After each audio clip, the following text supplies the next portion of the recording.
صبح بخیر ناظرین، میں خدا کا خادم پاسٹر آصف احمد صادق آج کی خوبصورت صبح خدا کے زندہ کلام میں سے پر امید پیغام لے کر آپ کی خدمت میں حاضر ہوں اور خدا کا شکر ادا کرتا ہوں اس خوبصورت دن کے آغاز کے لیے۔ آئیے اس نئی صبح کا آغاز ہم خدا کے زندہ کلام کی رہنمائی میں کرتے ہیں۔ متی کی انجیل اس کے 28 باب اور اس کی 18 آیت میں لکھا ہے، یسوع نے پاس آ کر ان سے باتیں کیں اور کہا کہ آسمان اور زمین کا کل اختیار مجھے دیا گیا ہے۔ عزیزو، خوشخبری یہ ہے کہ وہ اختیار جو آدم نے عدن میں کھو دیا تھا، یسوع مسیح نے واپس لے لیا ہے۔ ہم مشنریوں کی اور مشنوں کی باتیں کرتے کرتے اکثر مشن کو بھول جاتے ہیں۔ انسان کی خدا سے دوری گناہ کی وجہ سے ہوئی اور کوئی بھی اس دوری کو دور نہ کر سکتا تھا جب تک کہ مسیح یسوع نے یعنی خدا کے ازلی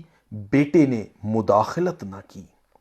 اب انسان کی خدا تک رسائی کے لیے انسان اور خدا کے درمیان ایک ہی درمیانی ہے، اور وہ ہے یسوع المسیح، جس کے پاس آسمان اور زمین اور کائنات کا کل اختیار ہے۔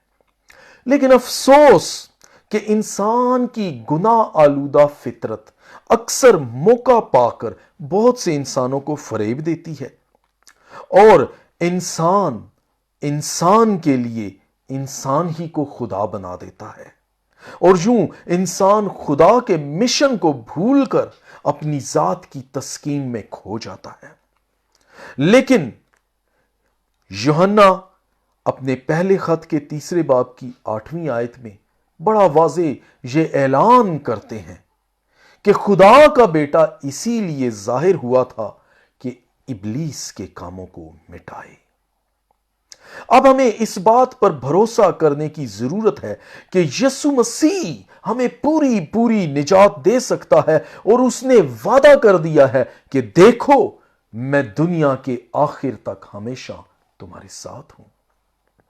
عزیزو، اب فیصلہ آپ پر منحصر ہے کہ آپ آج کی اس خوبصورت صبح کو، اس عظیم خوشخبری کو محض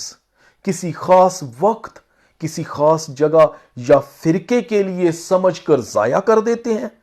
یا اس بات پر اعتماد کر کے کہ یہ عظیم خوشخبری ہر قوم، ہر امت، ہر قبیلے اور ہر انسان کے لیے ہے، اور یوں آپ اپنی ذمہ داری سمجھ کر آج کی خوبصورت صبح کسی ایک انسان کو خدا کے کلام کی خوشخبری دے کر اس خوبصورت دن کو مزید خوبصورت بناتے ہیں۔ فیصلہ آپ کا ہے۔